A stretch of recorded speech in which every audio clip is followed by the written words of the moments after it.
ladies out there, I can no longer see you at all. This line is not here. Wow, okay.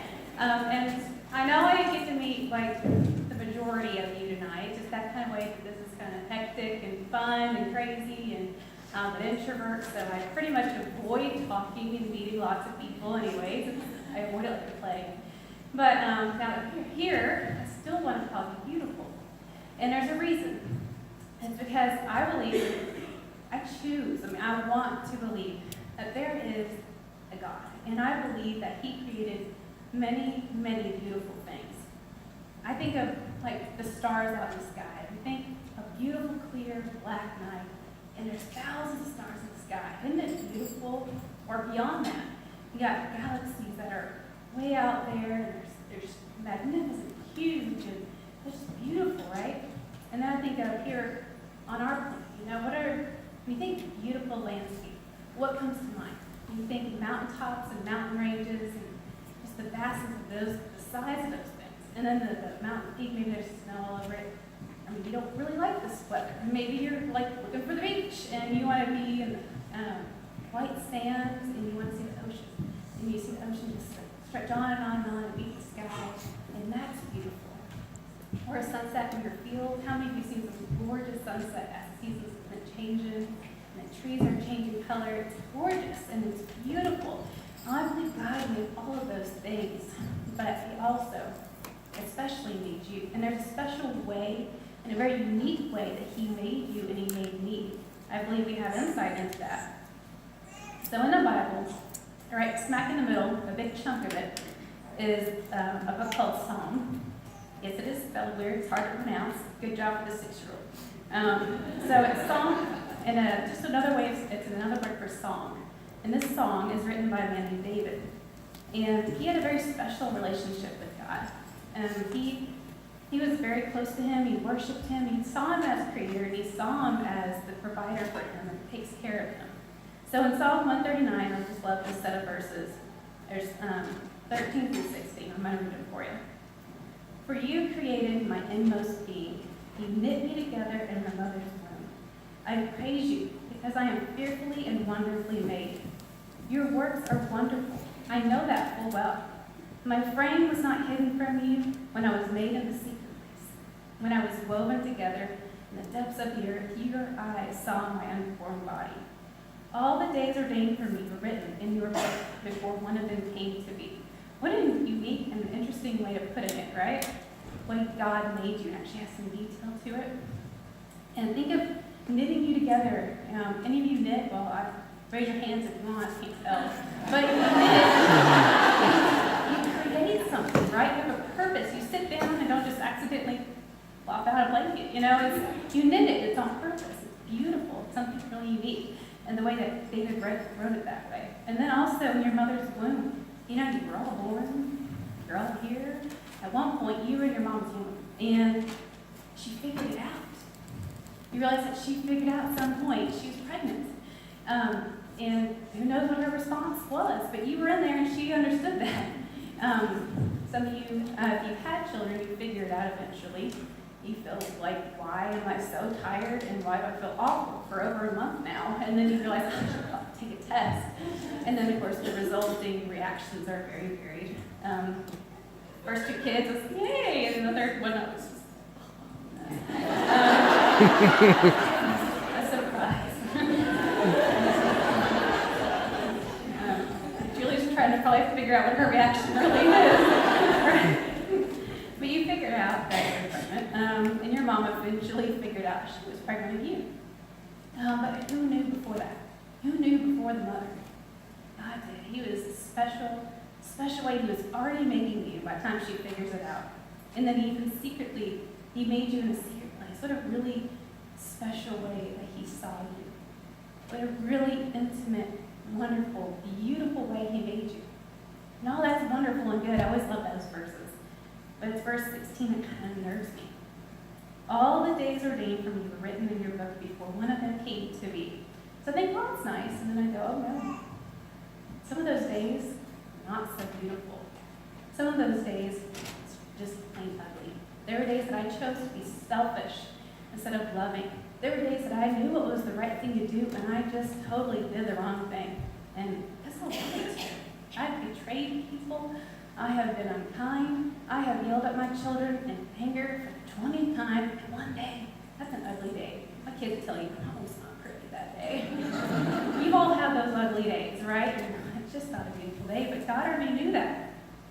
He purposely knit you in the womb knowing you'd have some really ugly days. So what do we do with that? It's interesting that David wrote this, and then David didn't always have such a great relationship with God.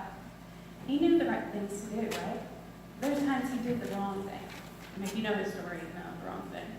So verses 23 and 24 are interesting that he wrote these words. Search me, O God, and know my heart. Test me and know my anxious thoughts. See if there is any offensive way in me, and lead me in the way everlasting. That just freaks me out. Anxious thoughts, that is me. That is like me in a nutshell, those two words, anxious thoughts. My husband will tell you, I'm a worrier. I will find something to worry about. It's not even the big things. I get the little things and I just worry them to death. So I see that and I know my anxious thoughts, and he knows my anxious thoughts, but he made me and knew I'd be that way.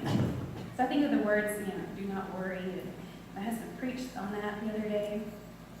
He was filling in for a pastor that was out of town.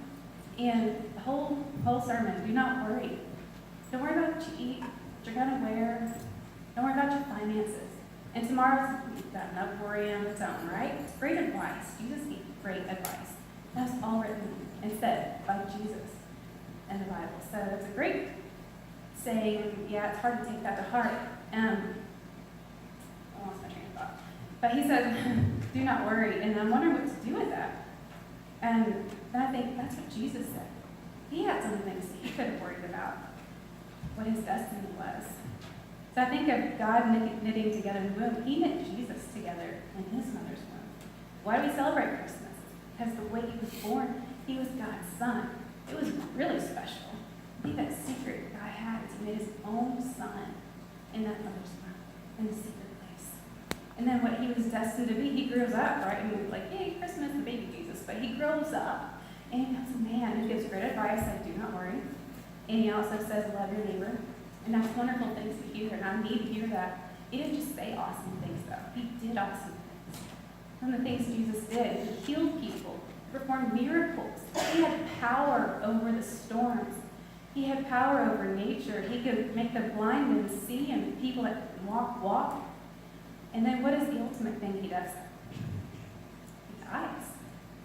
It freaks me out. It's like, oh my goodness, he had to die the worst possible death publicly that anyone could ever imagine. Why? He did it for my ugly days. He took your ugly days. He took my ugly days. And he paid for them. He didn't deserve them. Jesus was perfect. He was a perfect man. I think my husband's pretty close. I would say he's the perfect man for me. And he's really close to perfect, honestly. But then, Jesus is the perfect man for all of us. He's the perfect man. He didn't mess up. He didn't deserve that awful death. We do, for our ugly days. He didn't have any ugly days. So I think he thinks we're beautiful. He made us. He knew we would screw up because he knew every day he would live. So he knew we would go to the cross, and he paid for all of that. It's wonderful, but it's not where it ends, right? That's the best part, too. And then he does that. He dies, and he's alive now.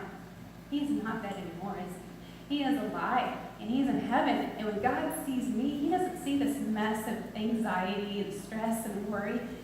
He sees Jesus. Why? Because I told Jesus, I am so sorry for those awful days. All the days he knew I would be really ugly. In those days, he knows I'm going to be even, well, hopefully not even uglier, but hopefully I'm getting better. But I told him I'm sorry. And I didn't just stop there. I told him, I said, I am going to make you Lord of my life. And that means I'm going to, out of thankfulness, gratefulness, and faith, I'm going to walk my life as best I can like he did. Knowing I can't be the perfect person because he was, but I'm going to strive to be better by reading the Bible and seeing what he did, what he said, and he told me to do, and then telling other people about it. Hey, you're beautiful. You're beautiful. God made you. And I don't know where you are today. I don't know if you are having a hard time even looking at yourself as a creation of God, if God even exists, if whatever is in your world right now. And I don't know if maybe you've always questioned the Jesus thing. Did he actually do that? Does that pay for my sins? Don't I have to be good to get to heaven? Does that really do it all? Just one man? I don't know if maybe you have asked Jesus to forgive you of all the mess ups and the sins that you've done. And maybe you just struggle with loving your neighbor. Kind of be where I am at. Maybe it's just hard to love people, and you need God to help you with that. What I love is, at the end of verse 24, he says, see if there's any offensive way in me, which is very honest to say out loud to Jesus, God, and lead me in the way everlasting. Allow him to lead you. Allow him to change your heart. Allow him to show you that you need mercy, and you didn't even know it. He'll show you what you need. You just ask him. So wherever you're at right now, the worship team after pray is going to come up and praise him as creator. Praise him for making you beautiful and all the things that he made beautiful. Or maybe you need this time to pray to him. Tell him you're sorry about those ugly days. Beautiful as I know all of you must be out there on the outside. Think of the inside. Are you a mess? I'm a mess on the inside. We're thankful that Jesus paid for that mess. So I'm going to go ahead and pray and the worship team. Dear Lord, thank you so much for what you did for us. Thank you for making me. Thank you for knowing me and wanting to know me despite all of those things I've done and all the things I'm going to do, Lord. And please be with those women today that need to hear that and love them. And thank you so much for allowing us all to be here tonight, Lord. And we just want to love you. Amen.